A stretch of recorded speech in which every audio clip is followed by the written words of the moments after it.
What's up, you meta freaks? Nick is Meta here, and today we're going to be talking about why I sold my house for NFTs. Did I actually do that? Basically, yeah. And before we get started on the story, make sure you guys subscribe to this channel. We talk a lot about NFTs, metaverse, blockchain gaming, anything of the sorts. Here on this channel, we love finding ways to make passive money, as passive as you can be, and finding things that gives us financial freedom. Gives us our time back. We love to find ways to own our digital assets and be in charge of our information and our money. And we see NFTs, crypto, blockchain as a way of doing that. So if you're interested, hit the subscribe button. I bought my house about a year ago, and the whole purpose of it was to use it as a rental property. I saved up enough money to afford a 20% down payment. At the time, owning a rental property just seemed fun to me. And oh boy, was I wrong about that. My mind completely did a 180 about that. You'll hear at the end of the video. It was just another way of earning some passive income, owning a piece of property that will appreciate. So my real estate agent came to me with this property. It was pretty much exactly what I was looking for. Something small, not too crazy, something I could just use to rent out to somebody, earn some passive profit, and just kind of have it sit there as a little egg and just kind of have it making money for me. So I bought the property.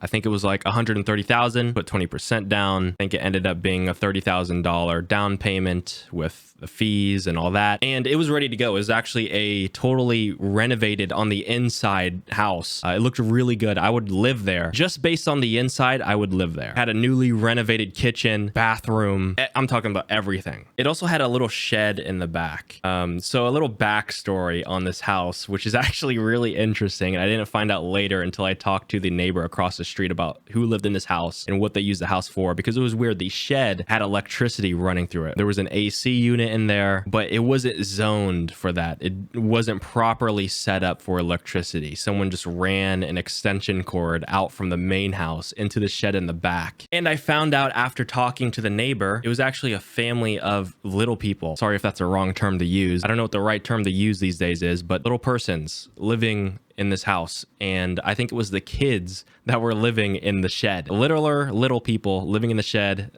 little people living in the house. And you could kind of tell somebody was living in there. You know, there was an AC unit. It had a little attic up there. It had a shelf and a window. I know people like living in little houses. I think that's trending. Anybody who was into small living spaces would love this shed. Now, before I knew who lived in this house before I bought it, I always imagined some kind of creepy story with the shed because it was unexplained. Why did it seem like somebody lived here?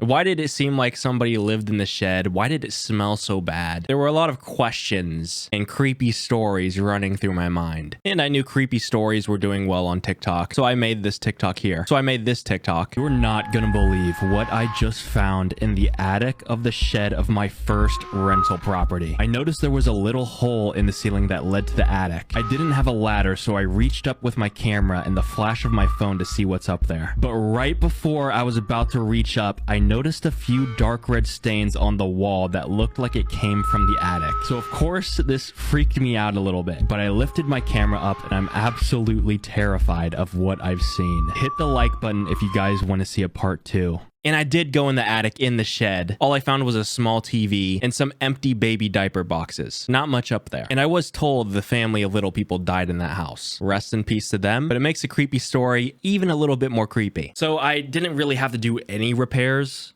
to it. It was pretty much set up for me to just go ahead and rent it out to somebody. I just had to get a washer and dryer for it. I had some weather adjusting vents in the crawl space installed. So I did the calculations on how much I would be earning by renting this house out. And it was about $400. And $400, that's not bad. For doing nothing, that's a pretty good amount. But the thing is, I wasn't doing nothing. So I put the house up on Zillow and apartments.com, instantly got people interested in it. And I was very surprised people were willing to pay how much I put the rental cost for. I think it was $1,200, and it was in a city it's a city that kind of keeps to themselves. Let's just say the Walmart there is known for being trashy. That Walmart has been on national news a few times because of how ratchet it is. Fights break out, some crazy shit happens. The story on the Walmart there kind of tells you how the rest of the town was, but it really wasn't that bad. Like there's some areas you kind of want to avoid, but then most of the areas is pretty nice, and the housing there is pretty affordable if you're a homeowner. I listed the house up for $1,250 a month, and with that I was was earning $400 a month in profit. After all the expenses, I was putting $400 in my pocket. That's with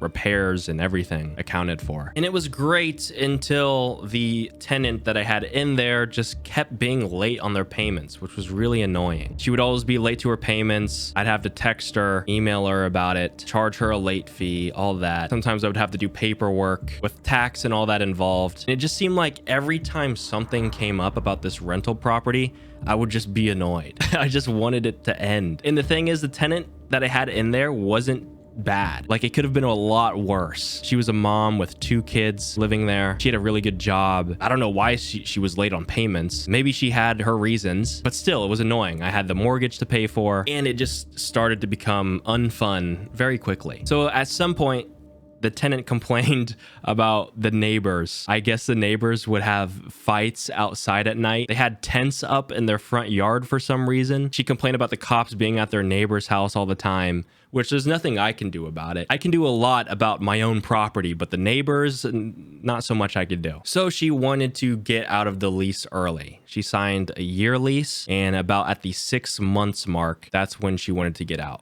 And you know what? I said, okay, just pay 3 months in advance and you can get out of it early. That was in the lease. If you wanted to break it, that's how you would do it. And she agreed to do it. So long story short, I sold the house. I made pretty good profit on it, a few thousand. I would have been glad to get out of it breaking even. So making some profit was nice. So it worked out pretty good because she wanted out of the house. I wanted to get out of owning the house. So it all kind of worked out. Got my 30,000 back plus some more. And now the question is, what am I going to do with this down payment money, this 30,000 plus? I could put it into another house, do this process all over again. But at this time, I was just getting swallowed into the world of NFTs and crypto. And that was just exciting me a lot more than real estate. You see, like right now, I could put that 30,000 into something like Celsius or BlockFi and earn 9%, which ends up being $225 a month, actually passive, not having to worry about tenants being late on their payments, the neighbors setting up tents. I don't have to worry about any of that. And that's just with a safe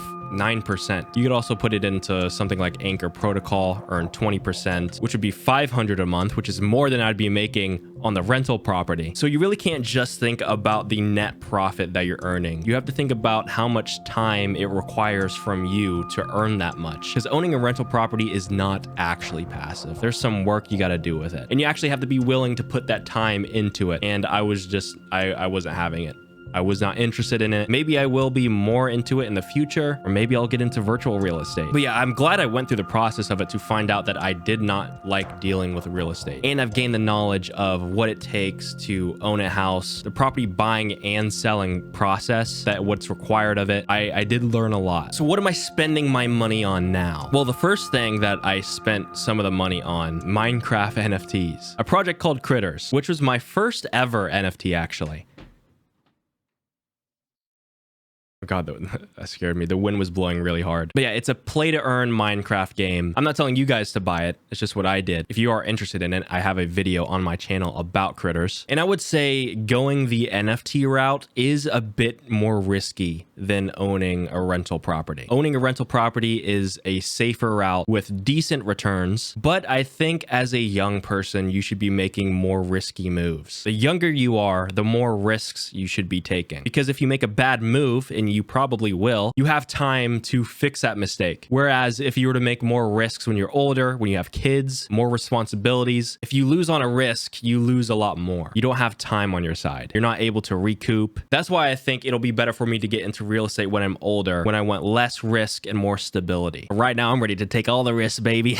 I would be able to handle absolutely losing all of that down payment, the 30,000. I have a roof over my head now. I've diversified my investment portfolio, stocks, crypto, even a 401k. And I'm just a big believer in play to earn, metaverse, blockchain in general, blockchain gaming. I think it's going to be huge. I don't think people know it yet. I don't think they even understand what blockchain gaming is or metaverse, Web 3.0. They're all kind of buzzwords right now, but I think people will be enveloped into it just like how they did with smartphones. They're not going to realize they're using Web 3.0 or a metaverse. They're just going to start using it. It reminds me just like how your parents would scold you at the dinner table if you had your phone out. And now my mom is on her phone more than I am, and I'm on my phone a lot. So this is kind of my big bet. So I believe there are more gains in the crypto NFT blockchain gaming space than there is in real estate. I'm just more excited about it. I'm always researching on these subjects for my own knowledge and to make videos. So it just seems like the right move